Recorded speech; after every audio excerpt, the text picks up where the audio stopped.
Двајца кратци во саботата пред камерите позираа во дворот на Штипјанец од улицата Трст, барајќи начин оттаму да не излезат со празни раце. Снимките се оригинални, но не и веста за потенцијалната кражба, бидејќи за оваа улица со само десетина броеви. Ова е секојдневие. Среќа е што во куќата беше дедо ми и овој пат не однесоа ништо. Крајно сум револтиран бидејќи никој не превзема ништо. Снимката од двајцата ја споделив и повеќемина потврдија дека се работи за истите лица кои палат автомобили и прават пустош низ домовите.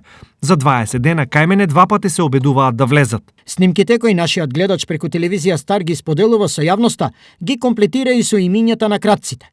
Дали полицијата сето ова го има во работните налози. Работиме на расветлување на случајот и во најкраток можен временски рок. Ке излеземе со информација во врска со пријавениот.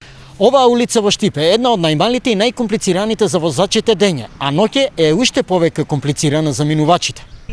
Па види сега со стра, мора некако дојделува некако така, мора да се пазиш со стра. Токму ова е и проблемот за сите кои живеат или минуваат, но и среќата за кратци како оние од снимките.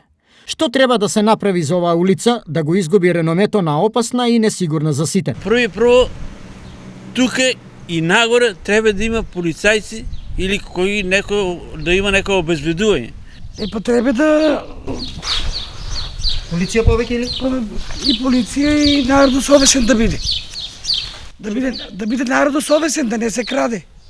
Министерството за внатрешни работи да преземат. Ќе го послушаат ли надлежните мислењето на граѓаните или ќе понудат нешто подобро и пооригинално е нејасно. И поречи си половина век, но дека е крајно време нешто да се направи, дилеми одамна нема.